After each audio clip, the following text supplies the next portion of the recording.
Hello students, my name is Shyamli. ഞാൻ നിങ്ങൾക്ക് സോഷ്യോളജിയിലെ first chapter ആയിട്ടുള്ള the emergence and development of sociology എന്ന ചാപ്റ്ററാണ് സ്റ്റാർട്ട് ചെയ്യുന്നത്. ഈ ഒരു ചാപ്റ്ററിൽ നമ്മൾ പ്രധാനമായും പഠിക്കുന്നത് സോഷ്യോളജിയിലെ ഈ സോഷ്യോളജി എന്ന് പറയുന്ന വിഷയത്തിൻ്റെ ഉത്ഭവം എങ്ങനെയാണ് സംഭവിച്ചത് തുടങ്ങിയ കാര്യങ്ങളാണ് നമ്മൾ പഠിക്കുന്നത്. നമുക്കറിയാം, സോഷ്യോളജി എന്ന വിഷയം ഉത്ഭവിച്ചിരിക്കുന്നത് പാശ്ചാത്യ രാജ്യത്തിലാണ്, അല്ലേ? പ്രധാനമായും ഫ്രഞ്ച് വിപ്ലവാനന്തരമാണ് സോഷ്യോളജി എന്ന വിഷയത്തിൻ്റെ ഉത്ഭവം. 1789 നടന്ന ഫ്രഞ്ച് വിപ്ലവത്തിനു ശേഷം ഫ്രാൻസിൻ്റെ സാമൂഹിക സ്ഥിതി ആകെ കലുഷിതമാവുകയും ഫ്രാൻസിൽ ആകെ ഒരുപാട് സാമൂഹിക പ്രശ്നങ്ങൾ ഉടലെടുക്കുകയും ചെയ്ത സാഹചര്യത്തിലാണ് സോഷ്യോളജി എന്ന ഒരു വിഷയത്തിൻ്റെ പ്രസക്തി ഉയർന്നു വരുന്നത്. പ്രധാനമായും സോഷ്യോളജി എന്ന വിഷയം ഉത്ഭവിച്ചത് ഈ ഒരു കാലഘട്ടത്തിൽ ഫ്രാൻസിലുള്ള ജനങ്ങൾ അനുഭവിച്ച സാമൂഹിക പ്രശ്നങ്ങളിലൂടെയാണ്. എങ്ങനെ ഈ പ്രശ്നങ്ങൾക്ക് പരിഹാരം കാണാം എന്ന ചിന്തയിൽ നിന്നാണ് സോഷ്യോളജി എന്ന വിഷയത്തിൻ്റെ ഉത്ഭവം.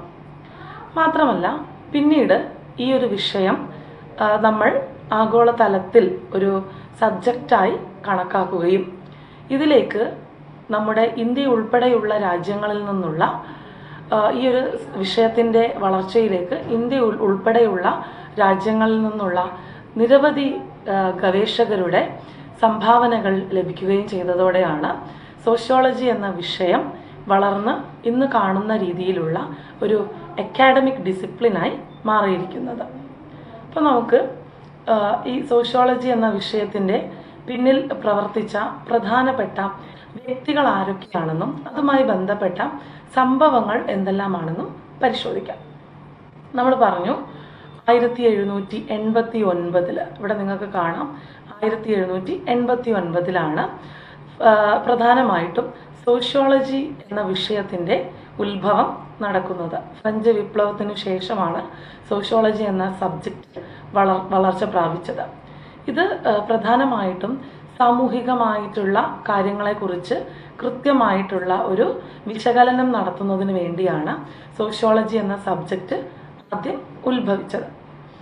പിന്നീട് 1798 1757 ഈ ഒരു കാലഘട്ടത്തിലാണ് അഗസ്റ്റ് കോംറ്റെ, നിങ്ങൾ കേട്ടിട്ടുണ്ടാവും, സോഷ്യോളജിയുടെ പിതാവാണ്. ഇദ്ദേഹമാണ് സോഷ്യോളജി എന്ന ഈ ഒരു വിഷയത്തിന് ഈ ഒരു പേര് നൽകുന്നത്. അതുമാത്രമല്ല, it's name and identified 3 stages of human society. അതുപോലെ ഈ അഗസ്റ്റ് കോംറ്റെയുടെ മറ്റൊരു പ്രത്യേകത, ഇദ്ദേഹം പറയുന്നത് പ്രധാനമായും നമ്മുടെ ഹ്യൂമൻ തോട്ട്സ്, അതായത് ഒരു മനുഷ്യൻ്റെ ചിന്താഗതി, അല്ലെ, ചിന്തകൾ എന്ന് പറയുന്നത് 3 ഘട്ടങ്ങളിലൂടെയാണ് കടന്നു പോകുന്നതെന്നും അഗസ്റ്റ് കോംറ്റെ അഭിപ്രായപ്പെട്ടു. ഇദ്ദേഹത്തിൻ്റെ ഈ ഒരു ആശയങ്ങളൊക്കെയാണ് പ്രധാനമായും സോഷ്യോളജി എന്ന സബ്ജക്റ്റിൻ്റെ വികാസത്തിന് പിന്നിലുണ്ടായിട്ടുള്ളത്, അല്ലേ? അദ്ദേഹം പറയുന്നത് മനുഷ്യൻ്റെ തോട്ട്സ്, ഹ്യൂമൻ തോട്ട്സ് എന്ന് പറയുന്നത് പ്രധാനമായും 3 ഘട്ടങ്ങളിലൂടെയാണ് കടന്നു പോകുന്നത്. ഇതിൽ ഒന്നാമത്തെ ഘട്ടത്തെ അദ്ദേഹം വിളിച്ചത് തിയോളജിക്കൽ സ്റ്റേജ് എന്നാണ്. ഇനി തൊട്ടടുത്ത ഘട്ടം metaphysical stage and last one positivism. ഇങ്ങനെ 3 ഘട്ടങ്ങളിലൂടെയാണ് ഒരു മനുഷ്യൻ്റെ അല്ലെങ്കിൽ ഹ്യൂമൻ തോട്ട്സ് കടന്നു പോകുന്നത് എന്നാണ് ഇദ്ദേഹം പറയുന്നത്. അതായത് കാലത്തിനും അതോടൊപ്പം തന്നെ സംഭവങ്ങൾക്കും സമയത്തിനും അനുസരിച്ച് മനുഷ്യൻ്റെ തോട്ട്സ് 3 സ്റ്റേജസിലൂടെ കടന്നു പോകുന്നുണ്ട് എന്നാണ് അഗസ്റ്റ് കോംറ്റെ അഭിപ്രായപ്പെടുന്നത്. പൊതുവെ നമ്മൾ സോഷ്യോളജിയുടെ പിതാവായി കണക്കാക്കുന്നത് അഗസ്റ്റ് കോംറ്റെയാണ്. ഇനി നെക്സ്റ്റ് സോഷ്യോളജിയുടെ എമർജൻസുമായി റിലേറ്റഡ് ആയിട്ടുള്ള ഒരു ഭാഗമാണ് 1820 1903 ഈ ഒരു കാലഘട്ടത്തിൽ ഹെർബർട്ട് സ്പെൻസർ, അല്ലേ, പ്രധാനപ്പെട്ട സോഷ്യോളജിയുമായി ബന്ധപ്പെട്ട അതിൻ്റെ ഫൗണ്ടിങ് ഫാദേഴ്സ് എന്നൊക്കെ വേണമെങ്കിൽ നമുക്ക് വിളിക്കാൻ കഴിയുന്ന 3 വ്യക്തികളാണ്. ഒന്ന് അഗസ്റ്റ് കോംറ്റെ, രണ്ടാമത്തെ ആളാണ് ഹെർബർട്ട് സ്പെൻസർ, മൂന്നാമത്തെ വ്യക്തിയാണ് മാക്സ് വെബർ. ഇതിൽ നമുക്ക് ഹെർബർട്ട് സ്പെൻസറിൻ്റെ പ്രത്യേകതകൾ എന്തൊക്കെയാണെന്ന് നോക്കാം. ഇദ്ദേഹം ഒരു ബ്രിട്ടീഷ് സോഷ്യോളജിസ്റ്റ് ആണ്. ഈ ഹെർബർട്ട് സ്പെൻസർ ഒരു ബ്രിട്ടീഷ് സോഷ്യോളജിസ്റ്റ് ആണ്. അദ്ദേഹത്തിൻ്റെ ബുക്കിൻ്റെ പേരാണ് principles of sociology and introduced the concept of survival of the fittest. ഇദ്ദേഹമാണ് നമ്മൾ ഡാർവിൻ്റെയൊക്കെ പരിണാമ സിദ്ധാന്തമൊക്കെ പഠിച്ചിട്ടുണ്ട് അല്ലേ. അപ്പം അതിൽ നമ്മൾ കേട്ടിട്ടുള്ള ഒരു വേർഡാണ് സർവൈവൽ ഓഫ് ദ ഫിറ്റസ്റ്റ്. അതായത് ഏറ്റവും ഇവിടെ ഈ ഭൂമിയിൽ അതിജീവിക്കാൻ കഴിവുള്ളവൻ മാത്രമേ നിലനിൽക്കുള്ളൂ അല്ലേ, അതിനുള്ള യോഗ്യത ഉള്ള ആൾ മാത്രമേ ഈ ഭൂമിയിൽ അവശേഷിക്കുള്ളൂ എന്ന രീതിയിലുള്ള തിയറിയൊക്കെ നമ്മൾ എവല്യൂഷനുമായിട്ട് ബന്ധപ്പെട്ട്, അതായത് പരിണാമ സിദ്ധാന്തവുമായി ബന്ധപ്പെട്ടൊക്കെ പഠിച്ചിട്ടുണ്ട് അല്ലേ. അപ്പം അതിനെ കണക്ട് ചെയ്തുകൊണ്ട് നമ്മുടെ സോഷ്യോളജിയെ എക്സ്പ്ലെയിൻ ചെയ്തിട്ടുള്ള ഒരു സോഷ്യോളജിസ്റ്റാണ് ഹെർബർട്ട് സ്പെൻസർ. അദ്ദേഹം ഒരു ബ്രിട്ടീഷ് സോഷ്യോളജിസ്റ്റാണ്. അദ്ദേഹത്തിൻ്റെ ഏറ്റവും ഇമ്പോർട്ടൻ്റ് ആയിട്ടുള്ള ഒരു വർക്കാണ് പ്രിൻസിപ്പിൾസ് ഓഫ് ദ സോഷ്യോളജി. ഇദ്ദേഹം ഇൻട്രൊഡ്യൂസ് ചെയ്തിട്ടുള്ളൊരു കോൺസെപ്റ്റാണ് സർവൈവൽ ഓഫ് ദ ഫിറ്റസ്റ്റ്. ഏറ്റവും അനുയോജ്യമായവ മാത്രമേ ഇവിടെ അതിജീവിക്കുകയുള്ളൂ, അല്ലാത്തവയൊക്കെ എന്തായി പോകും, നശിച്ചു പോകും എന്ന രീതിയിലുള്ള ഒരു കോൺസെപ്റ്റ് നമ്മൾ പരിണാമ സിദ്ധാന്തത്തിൽ പഠിച്ചിട്ടുണ്ട് അല്ലേ. ഇവിടെ ജീവിക്കാൻ അർഹത ഉള്ളവർ മാത്രമേ ഇവിടെ നിലനിൽക്കുള്ളൂ, സാഹചര്യങ്ങളുമായിട്ട് പൊരുത്തപ്പെട്ടു പോവുള്ളൂ തുടങ്ങിയ കാര്യങ്ങളൊക്കെ നമ്മൾ ഡാർവിൻ്റെ പരിണാമ സിദ്ധാന്തവും ഒക്കെയായി ബന്ധപ്പെട്ട് പഠിച്ചിട്ടുണ്ട്. അപ്പോൾ അതുമായിട്ട് റിലേറ്റഡ് ആയിട്ടുള്ള ഒരു കോൺസെപ്റ്റാണ് സർവൈവൽ ഓഫ് ദ ഫിറ്റസ്റ്റ്. അപ്പോൾ നമ്മുടെ സമൂഹത്തെ അതുമായി കണക്ട് ചെയ്ത് അവതരിപ്പിച്ചു എന്നതാണ് ആരുടെ പ്രത്യേകത, ഹെർബർട്ട് സ്പെൻസറുടെ പ്രത്യേകത. ഇനി നെക്സ്റ്റ് പേഴ്സൺ ആണ് മാക്സ് വെബർ. അദ്ദേഹത്തിൻ്റെ ഒരു കാലഘട്ടം എന്ന് പറയുന്നത് 1864 1920 ആ ഒരു കാലഘട്ടത്തിൽ ജീവിച്ചിരുന്ന വ്യക്തിയാണ്. ഇദ്ദേഹത്തിൻ്റെ പ്രധാനപ്പെട്ട പ്രത്യേകതകൾ എന്തൊക്കെയാണെന്ന് നമുക്ക് പരിശോധിക്കാം. Other key figures established sociology as a formal academic discipline across universities in Europe and North America. അപ്പം ഈ മാക്സ് വെബറും മറ്റ് പ്രധാനപ്പെട്ട വ്യക്തികളും ചേർന്നാണ് നമ്മൾ ഇന്ന് കാണുന്ന രീതിയിലുള്ള സോഷ്യോളജി എന്ന വിഷയത്തിൻ്റെ വളർച്ചയ്ക്ക് പിന്നിൽ പ്രവർത്തിക്കുകയും സോഷ്യോളജി ലോകത്ത് മറ്റിടങ്ങളിലേക്കൊക്കെ പ്രത്യേകിച്ച് യൂറോപ്യൻ കൺട്രീസിലും നോർത്ത് അമേരിക്ക പോലുള്ള ഇടങ്ങളിലേക്കൊക്കെ വ്യാപിച്ചതിന് പിന്നിൽ പ്രവർത്തിച്ചിട്ടുള്ള പ്രധാന വ്യക്തികളാണ് ഇവർ. ഇനി നെക്സ്റ്റ് നമ്മൾ അഗസ്റ്റ് കോംറ്റെയുടെ 3 സ്റ്റേജസ് ഓഫ് ഹ്യൂമൻ സൊസൈറ്റി ആണ് പരിശോധിക്കുന്നത്. നമ്മൾ ഓൾറെഡി പറഞ്ഞിട്ടുണ്ടായിരുന്നു ഈ അഗസ്റ്റ് കോംറ്റെ എന്ന് പറയുന്ന വ്യക്തി ഇദ്ദേഹം ഹ്യൂമൻ തോട്ട്സിനെ, അതായത് ഒരു മനുഷ്യൻ്റെ ചിന്തകളെ പ്രധാനമായും 3 ഘട്ടങ്ങളിലൂടെ കടന്നു പോകുന്നതായി ക്ലാസിഫൈ ചെയ്തിട്ടുണ്ട് അല്ലേ. ഒരു മനുഷ്യന് സ്ഥലത്തിനും കാലത്തിനും ഒക്കെ മാറ്റം വരുന്നതനുസരിച്ച് അവൻ്റെ തോട്ട്സും എന്താവുന്നുണ്ട്, വിവിധ സ്റ്റേജസിലൂടെ പാസ് ചെയ്യുന്നുണ്ട് എന്നാണ് അഗസ്റ്റ് കോംറ്റെ അഭിപ്രായപ്പെടുന്നത്. അദ്ദേഹത്തിൻ്റെ അഭിപ്രായത്തിൽ ഒന്നാമത്തെ സ്റ്റേജ് എന്ന് പറയുന്നത് തിയോളജിക്കൽ സ്റ്റേജാണ്. ഫസ്റ്റ് സ്റ്റേജിൻ്റെ പേരാണ് തിയോളജിക്കൽ സ്റ്റേജ്. ഈ ഒരു സ്റ്റേജിൻ്റെ പ്രത്യേകത എന്ന് പറയുന്നത് ഇദ്ദേഹം എല്ലാ കാര്യങ്ങളെയും, നമ്മുടെ ഈ ഒരു സമൂഹത്തിൽ നടക്കുന്ന എല്ലാ കാര്യങ്ങളെയും പ്രധാനമായിട്ടും മതവുമായി ബന്ധപ്പെടുത്തിക്കൊണ്ട് പറയാനാണ് ശ്രമിക്കുന്നത്. സൊസൈറ്റിയെക്കുറിച്ച്, അതായത് നമ്മുടെ സമൂഹത്തെക്കുറിച്ച് എല്ലാ കാര്യങ്ങളെയും ഇദ്ദേഹം കണക്ട് ചെയ്യുന്നത് സൂപ്പർ നാച്ചുറൽ ആയിട്ടുള്ള അല്ലെങ്കിൽ ഡിവൈൻ ഇൻ്റർപ്രിട്ടേഷനാണ് കൊടുക്കുന്നത്. അതായത് നിങ്ങൾ കേട്ടിട്ടുണ്ടാവും ഭൂതം, പ്രേതം, പിശാച്, ദൈവം അല്ലേ, നന്മ, തിന്മ, ഇതിലൊക്കെയുള്ള ഇതുപോലെയുള്ള കുറേ ആശയങ്ങൾ നമ്മൾ കേൾക്കാറുണ്ട്. അപ്പം ഇദ്ദേഹം ഇവിടെ ഈ ഒരു സമൂഹത്തെ ബന്ധിപ്പിക്കുന്നത് മതപരവും ദൈവികവുമായിട്ടുള്ള കാര്യങ്ങളുമായി കണക്ട് ചെയ്തുകൊണ്ടാണ്. അപ്പം ഹ്യൂമൻ തോട്ട്സ് എന്ന് പറയുന്നത് കടന്നു പോകുന്ന ഫസ്റ്റ് സ്റ്റേജിൻ്റെ പേരാണ് തിയോളജിക്കൽ സ്റ്റേജ്. ഈ ഒരു സ്റ്റേജിൽ പ്രധാനമായിട്ടും സംഭവിക്കുന്നത് എന്താണ്, നമ്മൾ സമൂഹത്തെക്കുറിച്ച് മനസ്സിലാക്കുന്നത് സൂപ്പർ നാച്ചുറൽ അല്ലെങ്കിൽ ഡിവൈൻ ഇൻ്റർപ്രിട്ടേഷനിലൂടെയാണ്.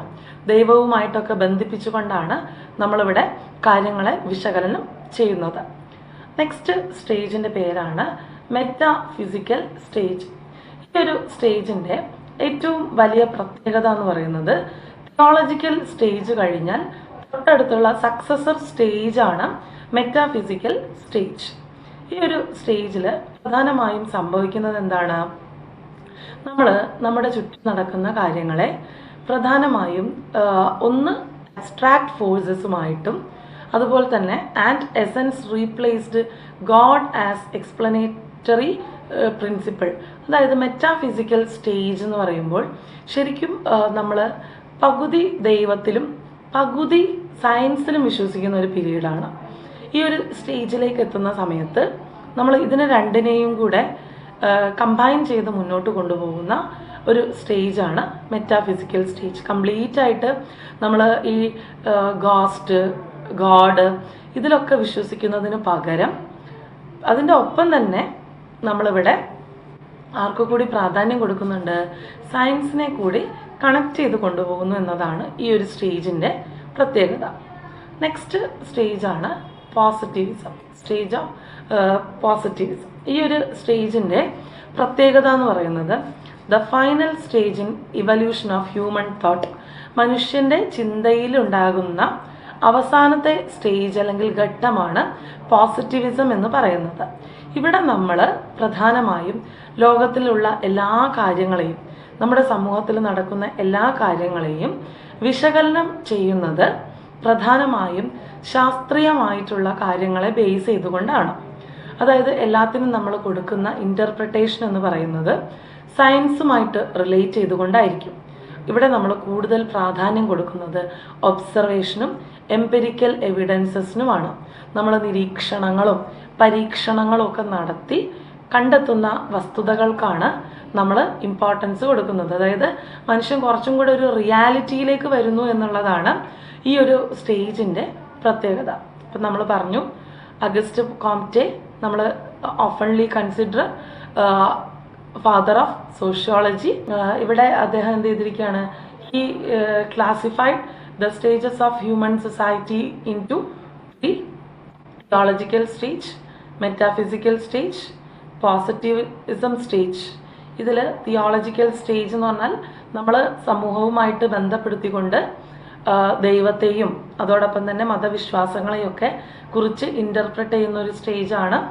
മെറ്റാഫിസിക്കൽ സ്റ്റേജ് എന്ന് പറഞ്ഞാൽ നമ്മൾ ഒരേ സമയം ഡിവൈൻ പവറിൽ, അതായത് ദൈവത്തിൽ വിശ്വസിക്കുകയും അതോടൊപ്പം തന്നെ നമ്മൾ ശാസ്ത്രീയമായിട്ടുള്ള കാര്യങ്ങളെ കൂടി പരിഗണിക്കാൻ തുടങ്ങുന്ന ഒരു സ്റ്റേജിനെയാണ് മെറ്റാഫിസിക്കൽ സ്റ്റേജ് എന്ന് പറയുന്നത്. പോസിറ്റിവിസം എന്ന് പറയുമ്പോൾ പ്രധാനമായിട്ടും ഹ്യൂമൻ തോട്ട്സിൻ്റെ ഫൈനൽ സ്റ്റേജാണ്. ഇവിടെ നമ്മൾ കാര്യങ്ങളെ വിശകലനം ചെയ്യുന്നത് പ്രധാനമായും സയൻസിനെ ബേസ് ചെയ്താണ്. നമ്മൾ കണ്ടെത്തുന്ന നിരീക്ഷണത്തിലൂടെയും പരീക്ഷണത്തിലൂടെയൊക്കെ കണ്ടെത്തുന്ന കാര്യങ്ങളെ ബേസ് ചെയ്തുകൊണ്ടാണ് നമ്മളിവിടെ കാര്യങ്ങളെക്കുറിച്ച് വിശകലനം ചെയ്യുന്നത്. അതാണ് ഈ ഒരു സ്റ്റേജിൻ്റെ പ്രത്യേകത. നമ്മൾ സോഷ്യോളജിയുടെ ഫൗണ്ടിങ് ഫാദേഴ്സ് ആരൊക്കെയാണെന്ന് നോക്കാം. പ്രധാനമായിട്ടും സോഷ്യോളജിയുടെ ഫൗണ്ടിങ് ഫാദേഴ്സായിട്ട് നമ്മൾ കണക്കാക്കുന്ന മറ്റ് പ്രധാന വ്യക്തികളാണ് എമൈൽ ദുർഖേം. ഇദ്ദേഹം ഒരു ഫ്രഞ്ച് സോഷ്യോളജിസ്റ്റാണ്. ഇദ്ദേഹത്തിൻ്റെ പ്രത്യേകത എന്ന് പറയുന്നത് focused on social facts like rules of marriage and rituals performance. അതേപോലെ ഇദ്ദേഹം കൂടുതലായിട്ട് ഇമ്പോർട്ടൻസ് കൊടുത്തിട്ടുള്ള ടോപ്പിക്സ് ആണ് ഏതൊക്കെ? റൂൾസ് ഓഫ് മാരേജ്, അതേപോലെ ലോസ് ആൻഡ് റിച്വൽസ് പെർഫോമൻസസ്. അതായത് നമ്മൾ വിവാഹം, നിയമങ്ങൾ, ആചാരങ്ങൾ അല്ലേ, ഇങ്ങനെയുള്ള കാര്യങ്ങൾക്കൊക്കെയാണ് ഇദ്ദേഹത്തിൻ്റെ തിയറിയിൽ ഇമ്പോർട്ടൻസ് കൊടുത്തിട്ടുള്ളത്. ഇനി ഇദ്ദേഹത്തിൻ്റെ പ്രധാനപ്പെട്ട കൃതികളാണ് the division of labour in society. ഇദ്ദേഹം രചിച്ചിട്ടുള്ള ഒരു പ്രധാന കൃതിയാണ് the division of labour in society. ഈ ഒരു കൃതി പബ്ലിഷ് ചെയ്തിരിക്കുന്നത് 1893 മറ്റൊരു പ്രധാനപ്പെട്ട കൃതിയാണ് റൂൾസ് ഓഫ് സോഷ്യോളജിക്കൽ മെത്തേഡ്സ്. 1895 ഈ ഒരു കൃതി പബ്ലിഷ് ചെയ്തിരിക്കുന്നത്. ഇനി നെക്സ്റ്റ് ഏറ്റവും ഇമ്പോർട്ടൻ്റ് ആയിട്ടുള്ള ഇദ്ദേഹത്തിൻ്റെ വേറൊരു വർക്കാണ് സൂയിസൈഡ്. അതുപോലെ the elementary form of religious life 1915 തുടങ്ങിയവയാണ് ഇദ്ദേഹത്തിൻ്റെ കൃതികൾ. ഇതിൽ ഈ എമൈൽ ദുർഖെയിം പറയുന്നത് നിങ്ങൾക്കിവിടെ കാണാം, അദ്ദേഹം സൂയിസൈഡുമായിട്ട് റിലേറ്റ് ചെയ്തുകൊണ്ടുള്ള ഒരു പ്രധാനപ്പെട്ട വർക്ക് ചെയ്തതായിട്ട് കാണാം അല്ലേ, അതായത് ഒരു ബുക്ക് പബ്ലിഷ് ചെയ്തതായിട്ട് കാണാം. ഇദ്ദേഹത്തിൻ്റെ ഈ ഒരു കൃതിയിൽ പ്രധാനമായിട്ടും പറയുന്നത് സൂയിസൈഡ് എന്ന് പറയുന്നത് ഒരു സോഷ്യൽ പ്രോബ്ലമാണ് അല്ലേ. അപ്പോൾ ഈ ഒരു സോഷ്യൽ പ്രോബ്ലത്തെക്കുറിച്ച് നമ്മൾ അനലൈസ് ചെയ്യേണ്ടത് ആവശ്യമാണ്. ഒരാളിപ്പം സൂയിസൈഡ് ചെയ്യുന്നത് അയാളുടെ പേഴ്സണൽ ഇഷ്യൂസ് കാരണമായിരിക്കാം. അതിനെക്കുറിച്ച് നമ്മൾ സോഷ്യോളജിയിൽ ഡിസ്കസ് ചെയ്യേണ്ട ആവശ്യമില്ല. പക്ഷേ നമ്മൾ ഡിസ്കസ് ചെയ്യേണ്ട ഒരു കാര്യമാണ്, ഒരു സൊസൈറ്റിയിൽ നിരവധി പേർ സൂയിസൈഡ് ചെയ്യുന്നുണ്ടെങ്കിൽ അതിൻ്റെ കോസ് എന്താണ് എന്നുള്ളത് ഐഡൻറ്റിഫൈ ചെയ്യേണ്ടത് അത്യാവശ്യമാണ്. കാരണം അതൊരു സോഷ്യൽ ഇഷ്യൂ ആണ്. അതിനുള്ള സൊല്യൂഷൻ കണ്ടെത്തേണ്ടത് ഒരു സോഷ്യോളജിസ്റ്റാണ് എന്നാണ് ആരഭിപ്രായപ്പെടുന്നത്, എമൈൽ ദുർഖെയിം അഭിപ്രായപ്പെടുന്നത്. ഇനി നെക്സ്റ്റ് ഇമ്പോർട്ടൻ്റ് ആയിട്ടുള്ള സോഷ്യോളജിയുടെ ഡെവലപ്മെൻറ്റിൽ കോൺട്രിബ്യൂട്ട് ചെയ്തിട്ടുള്ള വ്യക്തിയാണ് കാൾ മാർക്സ്. ഇദ്ദേഹം ഒരു ജർമ്മൻ തിങ്കറാണ് അല്ലേ. ഇദ്ദേഹത്തിൻ്റെ പ്രത്യേകത എന്താണ്? Argued that society was divided into classes. ഇദ്ദേഹം പറയുന്നത് നമ്മൾ ഒരു സൊസൈറ്റിയെ എടുത്തു നോക്കുമ്പോൾ അല്ലേ, ചരിത്രം നമ്മൾ എടുത്ത് പരിശോധിക്കുന്ന സമയത്ത് ഒരു സൊസൈറ്റിയിൽ എപ്പോഴും രണ്ട് ക്ലാസ്സിൽ, അതായത് രണ്ട് വർഗങ്ങളിൽ പെടുന്ന ആളുകളുണ്ടാവും. പ്രത്യേകിച്ച് സ്ലേവറിയുടെ ഘട്ടമൊക്കെ നമ്മൾ എടുത്തു നോക്കുന്ന സമയത്ത് അല്ലേ, അതായത് അടിമത്വം നിലനിന്നിരുന്ന ഒരു കാലഘട്ടത്തെക്കുറിച്ച് ചരിത്രത്തിൽ അദ്ദേഹം വിശദീകരിക്കുന്നുണ്ട്. അതിൽ അദ്ദേഹം പറയുന്നുണ്ട്, ഒരു സമൂഹത്തിൽ നമുക്ക് ചരിത്രത്തിൻ്റെ ഏത് ഘട്ടം എടുത്ത് പരിശോധിച്ചു കഴിഞ്ഞാലും സമൂഹത്തിൽ രണ്ട് വർഗങ്ങളെ നമുക്ക് കാണാൻ കഴിയും, ഹാവ്സും ഹാവ് നോട്ട്സും, ഉള്ളവനും ഇല്ലാത്തവനും. ഇവിടെയും അതുപോലെ ഈ അടിമത്വത്തിൻ്റെ കാലഘട്ടത്തിലും രണ്ട് വിഭാഗങ്ങൾ അല്ലെങ്കിൽ രണ്ട് വർഗങ്ങൾ ഈ സമൂഹത്തിലുണ്ടെന്നാണ് കാൾ മാർക്സ് അഭിപ്രായപ്പെടുന്നത്. ഒന്ന് അടിമയും രണ്ടാമത്തത് ഉടമയുമാണ്. അപ്പോൾ ഇവിടെ നമുക്ക് പ്രധാനമായും കാണാൻ കഴിയുന്ന ഒരു പ്രത്യേകത, those who owned resource and sold their labour. ഇവിടെ നമുക്കറിയാം, സാധാരണഗതിയിൽ ഇവിടെ ഒരു വർക്കിംഗ് ക്ലാസ്സും ഉണ്ട്, അതുപോലെ തന്നെ മറ്റൊരു ഭാഗത്തൊരു എംപ്ലോയറും ഉണ്ട് അല്ലേ. ഇതിൽ ഈ നമുക്കറിയാം ഉടമകൾ അല്ലെങ്കിൽ ഇവർക്ക് ജോലിയൊക്കെ കൊടുക്കുന്ന ആളുകൾ എന്ന് പറയുന്നത് എല്ലാ സമ്പത്തും അല്ലേ, ആ രാജ്യത്തിൻ്റെ സമ്പത്തിൻ്റെ ഭൂരിഭാഗവും ഇവരുടെ കയ്യിലായിരിക്കും. അതേസമയം ഇപ്പോൾ നമ്മൾ ക്യാപിറ്റലിസം, അതായത് മുതലാളിത്തത്തിൻ്റെ ഘട്ടത്തിലേക്കൊക്കെ വരുന്ന സമയത്ത് നമുക്ക് കാണാൻ കഴിയുന്ന ഒരു പ്രത്യേകത എന്ന് പറയുന്നത്, ഇവിടെ പ്രധാനമായും ഒരു മുതലാളി ഉണ്ടാവും, ഒരു തൊഴിലാളി ഉണ്ടാവും. ഇതിൽ മുതലാളി എന്ത് ചെയ്യുന്നു? എല്ലാ സമ്പത്തും അയാളുടെ കൈവശം വെക്കുന്നു. തൊഴിലാളി അയാളുടെ അധ്വാനത്തെ വിറ്റ് കാശാക്കുന്നതായാണ് നമുക്ക് കാണാൻ പറ്റുക അല്ലേ. അപ്പം ഇതിനെക്കുറിച്ചൊക്കെ വളരെ ആധികാരികമായിട്ട് കാര്യങ്ങൾ സംസാരിക്കുകയും അപ്പം ഈ ക്ലാസ്സുകൾ കുറിച്ചിട്ടൊക്കെ ഉള്ള തിയറികൾ നമ്മുടെ സോഷ്യോളജിക്ക് കോൺട്രിബ്യൂട്ട് ചെയ്യുകയും ചെയ്ത വ്യക്തിയാണ് കാൾ മാർക്സ്. ചരിത്രത്തിൽ പ്രധാനമായിട്ടും നമ്മൾ മനുഷ്യർ വിവിധ ഘട്ടങ്ങളിലൂടെ കടന്നു പോകുന്നുണ്ടെന്നാണ് കാൾ മാർക്സ് പറയുന്നത് അല്ലേ. സ്ലേവറിയുടെ ഘട്ടമുണ്ട്, ഫ്യൂഡലിസത്തിൻ്റെ ഘട്ടമുണ്ട്, പിന്നെ അതുപോലെ തന്നെ മറ്റൊരു പ്രധാനപ്പെട്ട ഘട്ടമാണ് ക്യാപിറ്റലിസത്തിൻ്റെ ഘട്ടം, അതുപോലെ സോഷ്യലിസത്തിൻ്റെ ഘട്ടം എന്നിങ്ങനെ വിവിധ ഘട്ടങ്ങളിലൂടെ കടന്നാണ് മനുഷ്യർ ഇന്ന് നമ്മൾ പറയുന്ന ഈ ഒരു കമ്മ്യൂണിസത്തിലേക്ക് എത്തുക എന്നൊക്കെയാണ് കാൾ മാർക്സ് പറയുന്നത് അല്ലേ. നിങ്ങൾ കേട്ടിട്ടുണ്ടാവും, കാൾ മാർക്സിൻ്റെ ഏറ്റവും പ്രധാനപ്പെട്ട കൃതിയാണ് കമ്മ്യൂണിസ്റ്റ് മാനിഫെസ്റ്റോ അല്ലേ, ദാസ് ക്യാപിറ്റൽ. ഈ കൃതികളൊക്കെ എന്താണ്, ലോകത്തിന് കിട്ടിയിട്ടുള്ള ഗ്രേറ്റ് കോൺട്രിബ്യൂഷനാണ്. അപ്പം ഈ ഒരു കാൾ മാർക്സിൻ്റെ വർക്കിലൂടെ നമുക്ക് സോഷ്യോളജിയുടെ വളർച്ചയ്ക്ക് അത് ഹെൽപ്പ് ചെയ്തതായിട്ട് കാണാൻ കഴിയും. അപ്പോൾ കാൾ മാർക്സും നമ്മൾ കൺസിഡർ ചെയ്യുന്നത് ഫൗണ്ടിങ് ഫാദേഴ്സ് ഓഫ് സോഷ്യോളജി ആയിട്ടാണ്. അതായത് സോഷ്യോളജി എന്ന സബ്ജക്റ്റിൻ്റെ വികാസത്തിന് അല്ലെങ്കിൽ ഈ ഒരു സബ്ജക്റ്റിൻ്റെ രൂപീകരണത്തിൽ വളരെ വലിയൊരു പങ്ക് വഹിച്ചിട്ടുള്ള വ്യക്തിയാണ് കാൾ മാർക്സ്. നെക്സ്റ്റ് പേഴ്സൺ ആണ് മാക്സ് വെബർ. നമ്മൾ ഓൾറെഡി മാക്സ് വെബറിൻ്റെ പേര് മെൻഷൻ ചെയ്തിട്ടുണ്ടായിരുന്നു. ഇദ്ദേഹവും ഒരു ജർമ്മൻ സോഷ്യോളജിസ്റ്റാണ്. നമ്മൾ കാൾ മാർക്സിനെ പറ്റി പറഞ്ഞതുപോലെ ഇദ്ദേഹവും ഒരു ജർമ്മൻ സോഷ്യോളജിസ്റ്റാണ്.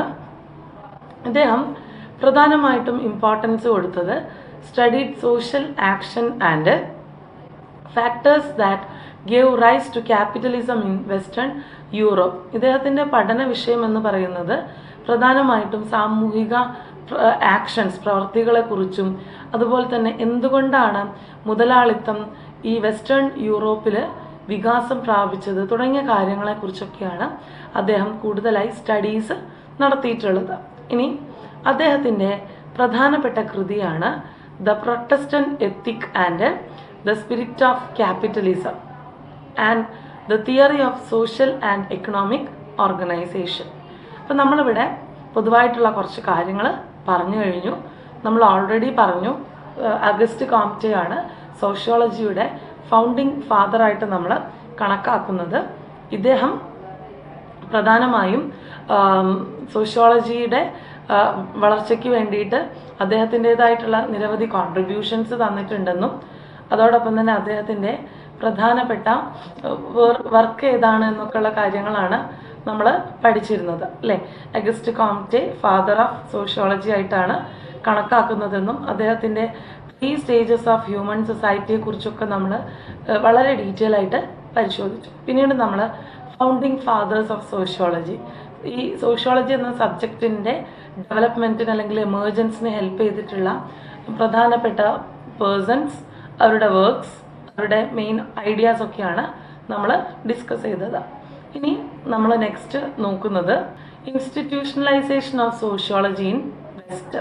അതായത് പാശ്ചാത്യ രാജ്യങ്ങളിൽ എങ്ങനെയാണ് സോഷ്യോളജിയുമായി ബന്ധപ്പെട്ടുള്ള പ്രധാനപ്പെട്ട സ്ഥാപനങ്ങൾ സ്ഥാപിതമായത്, ഏത് കാലഘട്ടത്തിലാണ് സോഷ്യോളജി എന്ന സബ്ജക്റ്റ് വളർന്ന് വികാസം പ്രാപിച്ചത് തുടങ്ങിയ കാര്യങ്ങളാണ് നമ്മൾ ഡിസ്കസ് ചെയ്യുന്നത്. ഇവിടെ നിങ്ങൾക്ക് കാണാം 1892 കണ്ടല്ലോ. ഈ 1892 നോർത്ത് അമേരിക്കയിൽ ഫസ്റ്റ് ഡിപ്പാർട്ട്മെൻറ്റ് ഓഫ് സോഷ്യോളജി വരുന്നത്. കണ്ടോ, ഡിപ്പാർട്ട്മെൻറ്റ് ഓഫ് സോഷ്യോളജി ഏറ്റവും ആദ്യം വന്നത് നോർത്ത് അമേരിക്കയിലാണ്. യൂണിവേഴ്സിറ്റി ഓഫ് ചിക്കാഗോ ആണ്. അതായത് യൂണിവേഴ്സിറ്റി ഓഫ് ചിക്കാഗോയിലാണ് ആദ്യത്തെ സോഷ്യോളജി ഡിപ്പാർട്ട്മെൻറ്റ് വരുന്നത്. ഈ ചിക്കാഗോ യൂണിവേഴ്സിറ്റി എന്ന് പറയുന്നത് എവിടെയാണ്? നോർത്ത് അമേരിക്കയിലാണ്. ഇനി നെക്സ്റ്റ് നോക്കിക്കേ, 1922 നെക്സ്റ്റ് ഇമ്പോർട്ടൻ്റ് ആയിട്ടുള്ള ഇൻസിഡൻ്റ് ഉണ്ടായിട്ടുള്ളത്. അതെന്താണെന്ന് നോക്കിക്കേ.